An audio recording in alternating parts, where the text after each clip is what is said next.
మాజీ సీఎం కేసీఆర్ తెలంగాణ జాతిపిత ఎలా అవుతారని ప్రశ్నించారు మంత్రి కోమటిరెడ్డి వెంకటరెడ్డి. రాష్ట్రం కోసం ఎందరో ప్రాణాలు కోల్పోయారని, వారు జాతిపితలు అవుతారని ఎలక్షన్స్ లో కలెక్షన్స్ చేసిన కేసీఆర్ కాదని తెలిపారు. మేడ్చల్లో ప్రభుత్వ విప్ పట్నం మహేందర్ రెడ్డితో కలిసి మున్సిపల్ ఎన్నికల ప్రచారంలో పాల్గొన్నారు కోమటిరెడ్డి.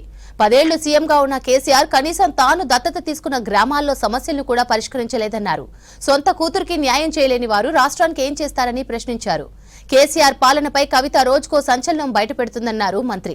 సీఎం రేవంత్ నేతృత్వంలో రాష్ట్రం వేగంగా అభివృద్ధి చెందుతుందని తెలిపారు.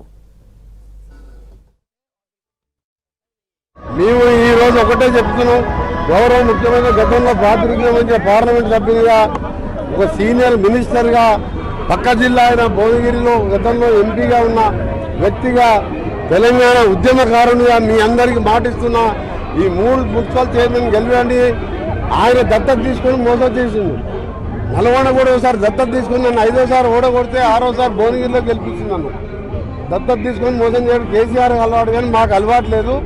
ఇది దత్తత కూడా కాదు, నా బాధ్యతగా గతంలో ముఖ్యమంత్రి గారు ప్రాతినిధ్యం కాన్ఫరెన్స్ కాబట్టి ఇక్కడ జిల్లా కాంగ్రెస్ ఇన్ఛార్జ్ వజ్రేష్ యాదవ్ గారు నాయకత్వంలో ప్రతి సమస్యని పట్టుదలతో సెక్రటేరియట్లో 3 మున్సిపల్ చైర్మన్లు మా ఇన్ఛార్జ్ గారు నా దగ్గరికి వస్తారు.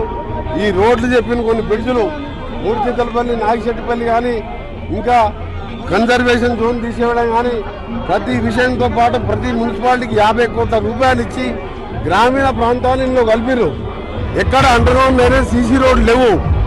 ఆయన గజ్వేలు, సిద్దిపేట, సిరిసిల్ల డెవలప్ చేసుకుని తప్ప తెలంగాణ ఎక్కడ డెవలప్ కాలే. దత్తత తీసుకున్న మూర్తితలపల్లిని మర్చిపోయిండు ఆయన. అలాంటి వాళ్ళు చేసి చూపిస్తా. ఒక 6 నెలలలోపే నేను చెప్పిన మాటలు, మీరు చెప్పిన సమస్యలు అన్నీ కూడా నాకు ఒక నిమిషంలోనే అర్థమవుతాయి.